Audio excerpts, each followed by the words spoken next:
Assalamualaikum warahmatullahi wabarakatuh. Perkenalkan, nama saya Eka Yuliastiarini, NIM 2001040037.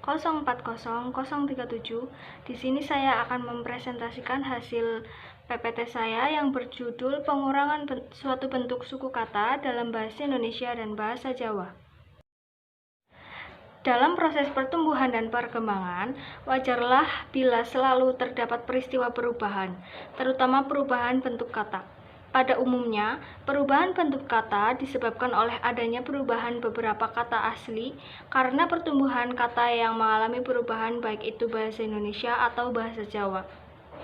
Karena hakikatnya, bahasa itu sebagai bagian yang tidak dapat terpisahkan dari manusia yang bersifat dinamis. Alasan saya mengambil tema bahasa Indonesia dan bahasa Jawa, adanya perintah untuk memenuhi tugas. Selain itu, karena dalam bahasa Indonesia maupun bahasa Jawa ini terdapat cukup banyak kata yang mengalami pengurangan pada suku katanya.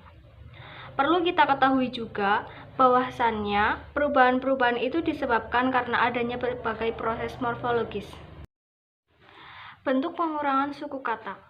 Pengurangan suatu suku kata dalam bahasa Indonesia yaitu mencangkup bentuk perubahan haplologi dan apokop. Sedangkan untuk pengurangan suatu suku kata dalam bahasa Jawa juga mencangkup perubahan haplologi dan apokop. Proses pengurangan suku kata dalam bahasa Indonesia. Haplologi yaitu proses di mana sebuah kata kehilangan sebuah silaba atau suku kata di tengah-tengahnya.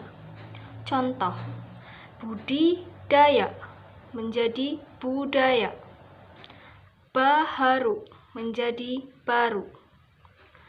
Selanjutnya, apokop, yaitu proses di mana suatu kata kehilangan satu fonem pada akhir kata. Contoh, pelangit menjadi pelangi, sikut menjadi siku. Proses pengurangan suku kata dalam bahasa Jawa. Haplologi, yaitu proses di mana sebuah kata kehilangan sebuah silaba atau suku kata di tengah-tengahnya. Contoh, bubuhan menjadi abuh atau bengkak, satitik menjadi sitik atau sedikit. Lalu, apokop, yaitu proses di mana suatu kata kehilangan satu fonem pada akhir kata. Contoh, tekan menjadi teka atau datang. Proses pengurangan suku kata dalam bahasa Indonesia dan bahasa Jawa. Pada proses pengurangan suku kata dalam bahasa Indonesia dan bahasa Jawa, keduanya memiliki persamaan yang signifikan.